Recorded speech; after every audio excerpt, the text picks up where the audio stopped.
নির্বাচন কমিশন গঠনে রাষ্ট্রপতির সংলাপ শুরু, আইন প্রণয়ন সহ জাতীয় পার্টির 3 প্রস্তাব। প্রেসিডেন্ট ইচ্ছা করলে অর্ডিন্যান্সের মাধ্যমে এই আইনটিকে সংসদের আগেই এটাকে পাশ করিয়ে নিতে পারেন। পরবর্তীতে প্রথম সংসদ অধিবেশনে এটাকে অনুমোদন করা যেতে পারে। মানবাধিকার রক্ষায় অবিচল বাংলাদেশ, বললেন প্রধানমন্ত্রী। বিজয়ের প্রতিটি সুফল মানুষের ঘরে পৌঁছে দেওয়ার অঙ্গীকার। এবছর প্রবাসী আয় ছাড়িয়ে যাবে $25 বিলিয়ন, রপ্তানি আয় বাড়ার আশা।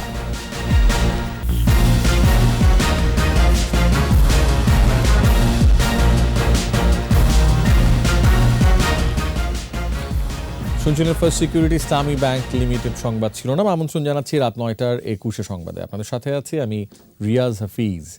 দর্শক, 21 টেলিভিশনের সংবাদ একই সাথে সরাসরি দেখতে পাবেন আমাদের ফেসবুক পেজ www.facebook.com/2124 অনলাইনে।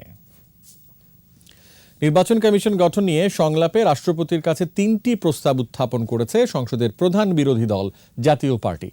নতুন নির্বাচন কমিশন গঠনের আগেই আইন প্রণয়নের প্রস্তাব দিয়েছে দলটি। এছাড়া সার্চ কমিটির জন্য 5 জনের নামও প্রস্তাব করেছে জাতীয় পার্টি। বিস্তারিত জানাচ্ছেন রিয়াজ সুমন। নতুন নির্বাচন কমিশন গঠনে রাজনৈতিক দলগুলোর সাথে রাষ্ট্রপতি মোহাম্মদ আব্দুল হামিদের সংলাপ।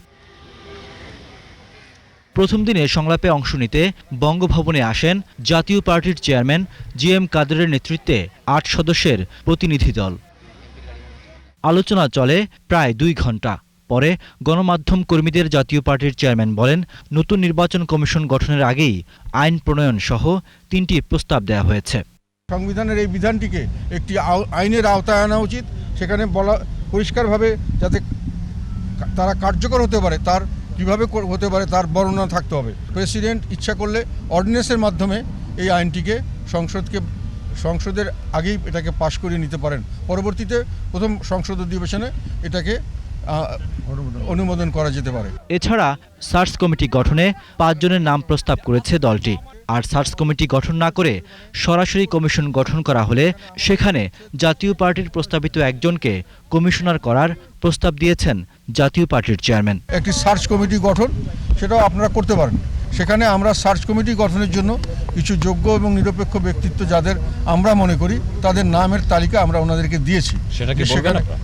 সেটা আমরা প্রকাশ করব না। তো আমরা 4 থেকে 5 জনের তালিকা দিয়েছি। তিনি আরো বলেন, শুধু কমিশন গঠন করলেই হবে না, নিরপেক্ষ নির্বাচন অনুষ্ঠানে প্রতিষ্ঠানটিকে কর্তৃত্ব দিতে হবে। আমরা এখন পর্যন্ত নির্বাচনে যাব না এরকম কোনো সিদ্ধান্ত নেইনি। রিয়াজ সুমন, 21 টেলিভিশন, ঢাকা। বাংলাদেশ মানবাধিকার রক্ষায় অবিচল। স্বাধীনতার সুফল বাঙালির ঘরে পৌঁছে দিতে একাগ্রচিত্তে কাজ করছে সরকার।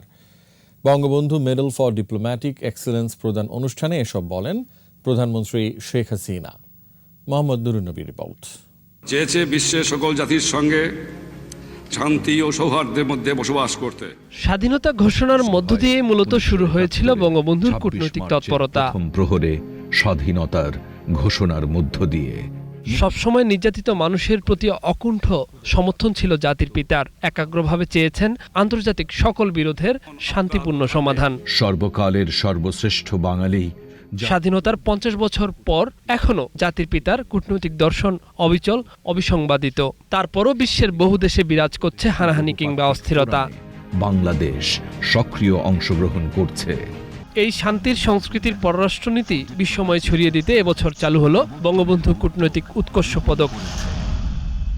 শান্তিপূর্ণভাবে সমুদ্র সীমানা বিজয়ে অবদান রাখায় অবসরপ্রাপ্ত রিয়াল অ্যাডমিরাল মোহাম্মদ খোরশেদ আলম এবং সমবাজার উন্নয়নে বিশেষ অবদানের জন্য সংযুক্ত আরব আমিরাতের সাবেক রাষ্ট্রদূত সাইফ মোহাম্মদ আল মেহরি এই পুরস্কার পান। প্রধানমন্ত্রী বলেন, বঙ্গবন্ধু বিশ্বের সকল মানুষের মানবাধিকার রক্ষায় সোচ্চার ছিলেন। সে পথেই অবিচল বাংলাদেশ। আর এই কারণেই বহুমুখী সীমাবদ্ধতা সত্ত্বেও বাস্তুচ্যুত এত সংখ্যক রোহিঙ্গা ঠাঁই পেয়েছে বাংলার মাটিতে। নির্যাতিত নিপীড়িত যে মানুষগুলি রোহিঙ্গা, তাদেরকে আমরা আশ্রয় দিয়েছি। আমি আশা করি যে বিশ্বের সকল মানুষেরই মানবাধিকার এবং শান্তি যেন রক্ষা পায়। জাতির পিতার স্বপ্ন বাস্তবায়ন এ মাটিতে হবেই। বিজয়ের সুফল পৌঁছবে প্রত্যেক মানুষের ঘরে ঘরে, এমন আশার কথা শোনান বঙ্গবন্ধু কন্যা। মহান মুক্তিযুদ্ধে বিজয় অর্জন করেছে। এই বিজয়ের ফসল প্রতিটি মানুষের ঘরে পৌঁছাবে। বাংলাদেশের প্রতিটি মানুষ খাদ্য পাবে, শিক্ষা পাবে, চিকিৎসা পাবে, বাসস্থান পাবে, উন্নত জীবন পাবে। এটাই ছিল জাতির পিতা বঙ্গবন্ধু শেখ মুজিবুর রহমানের লক্ষ্য। মানুষের কল্যাণে কাজ করেছেন প্রধানমন্ত্রী। আমৃত্যু মানুষের পাশে থাকার প্রত্যয় ব্যক্ত করেন তিনি। বা আমার জন্মদিন বা আমার কোনো কিছু চাওয়া পাওয়া নেই, আমি কোনো কিছুই চাই না। আর আমার জন্য কিছু করা হোক সেটাও আমার কাছে কামনা না, কারণ আমি জাতির পিতার আদর্শ বুকে ধারণ করে দুঃখী মানুষের মুখে হাসি ফোটাবার লক্ষ্য নিয়েই কাজ করেছি। আমার কোনো চাওয়া পাওয়া নেই, কারণ আমি তো আমার বাবা মা ভাই সব হারিয়েছি।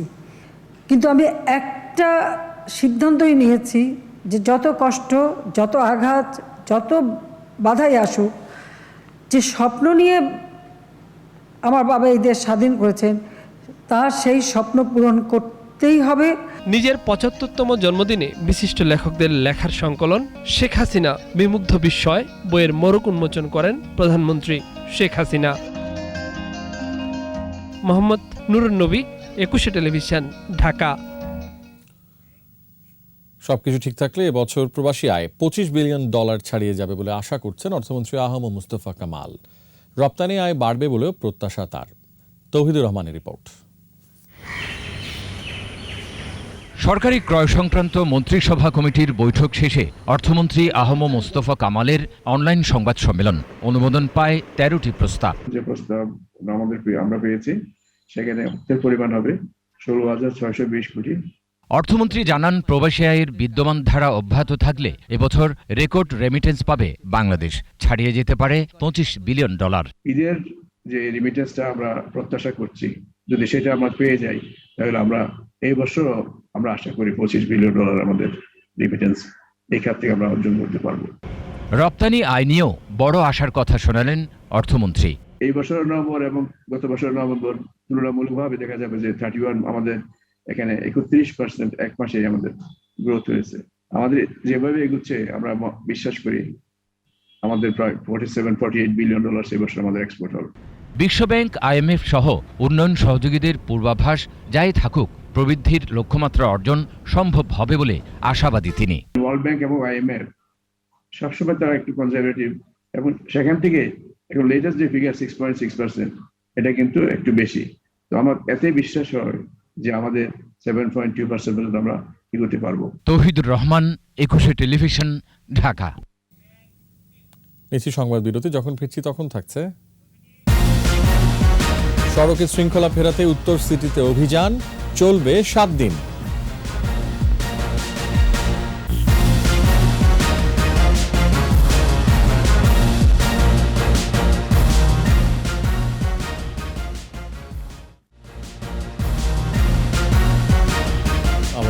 রাত 9টার 21 সংবাদে দেশ গঠনে তরুণদের আরো ভূমিকা রাখার আহ্বান জানিয়েছেন প্রধানমন্ত্রী শেখ হাসিনা। বলেছেন, স্বাধীনতা যুদ্ধে জাতির জনক তরুণদের সবচেয়ে বেশি গুরুত্ব দিয়েছেন। আর প্রধানমন্ত্রী তথ্য প্রযুক্তি বিষয়ক উপদেষ্টা সজীব ওয়াজেদ জয় বলেছেন, তরুণদের স্বপ্নকে সঙ্গী করেই আগামী পথে এগিয়ে যাবে দেশ। জসিম জুয়েলের রিপোর্ট। মানুষের কল্যাণে কাজ করে যাচ্ছে এমন উদ্যোক্তা ও সংগঠনকে অনুপ্রেরণা দিতে সম্মাননা দিয়ে থাকে centre for research and information.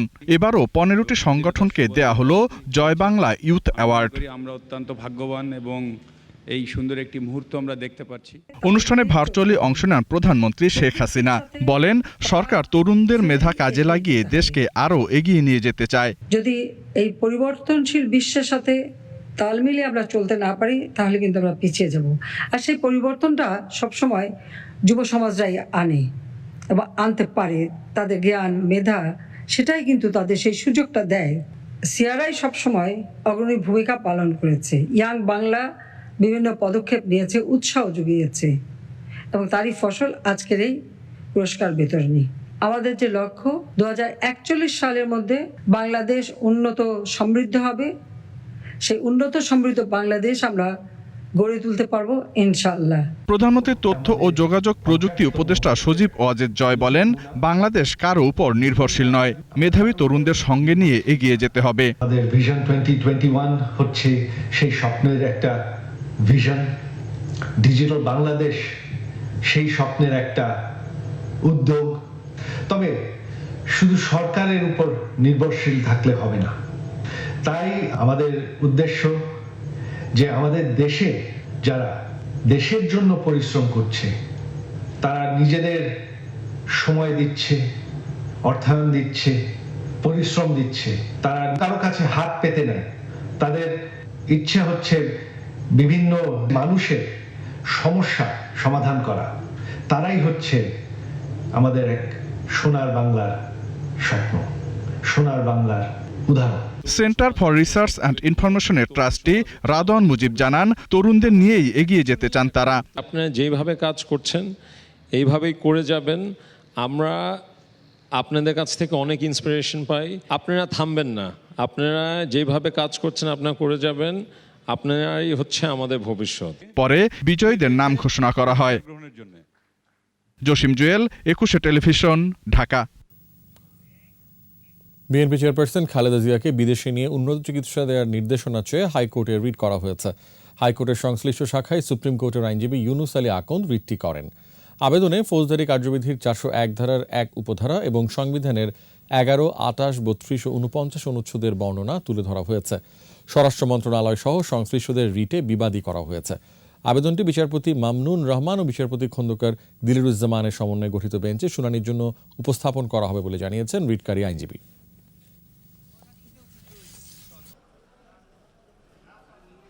Begum Khaleda Zia সম্পূর্ণ মানবিক কারণে তার বিদেশে চিকিৎসার জন্য, যেহেতু তার চিকিৎসা দেশে নাই, সংবিধানের অনুচ্ছেদ প্রস্তাবনা অনুচ্ছেদ 11, 28 অনুচ্ছেদ অনুযায়ী আমি মানবাধিকার রক্ষায় এই রিটটি করেছি।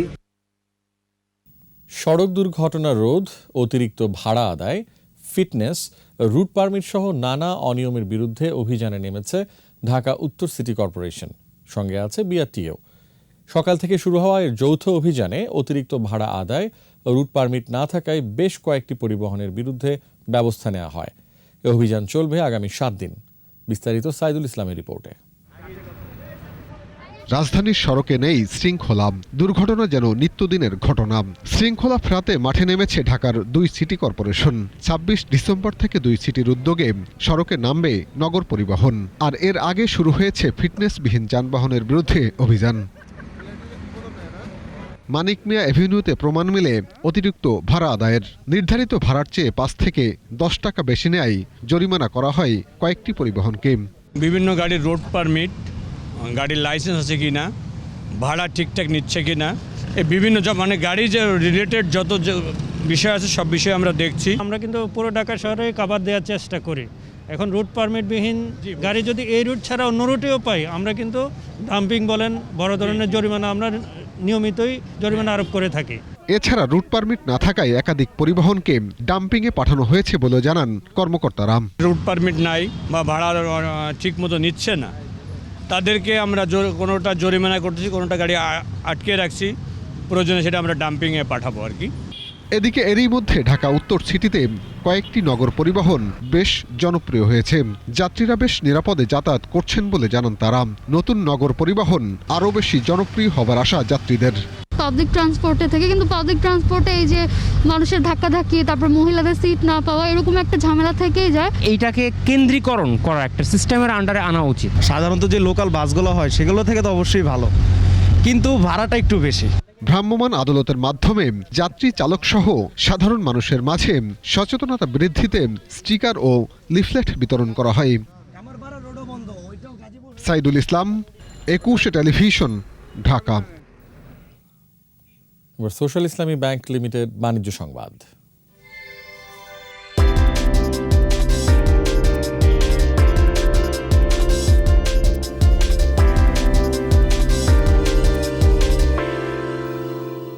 চট্টগ্রাম নগরের জামাল খান এলাকায় চালু হলো আল আরাফা ইসলামী ব্যাংকের 200তম শাখা। উদ্বোধন করেন ব্যাংকটির চেয়ারম্যান আলহাজ সেলিম রহমান। বিশেষ অতিথি ছিলেন নির্বাহী কমিটির চেয়ারম্যান আলহাজ আব্দুস সামাদ লাবু। উপস্থিত ছিলেন নির্বাহী কমিটির ভাইস চেয়ারম্যান আলহাজ আব্দুস সালাম, পরিচালক বদিউর রহমান। অনুষ্ঠান পরিচালনা করেন senior executive vice president engineer Mohammad Habibullah. বক্তব্য দেন জোনের প্রধান মোহাম্মদ আজম।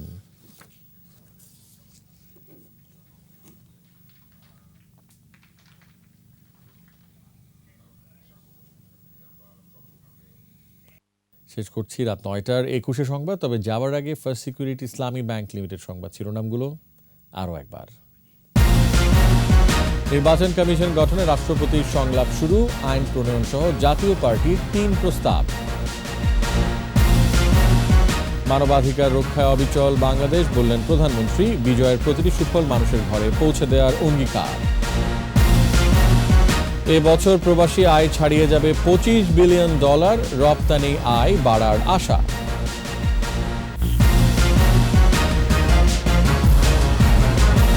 সর্বশেষ খবর জানতে ডায়াল করুন 2021 নম্বরে আর ভিজিট করুন 21.com ওয়েবসাইটে।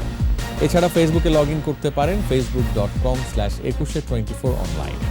আমাদের পরবর্তী সংবাদ রাত 11টায় দেখার আমন্ত্রণ রইল। দর্শক, স্বাস্থ্যবিধি মেনে চলুন, সুস্থ থাকুন, 21 সংবাদ দেখুন, সঙ্গে থাকুন।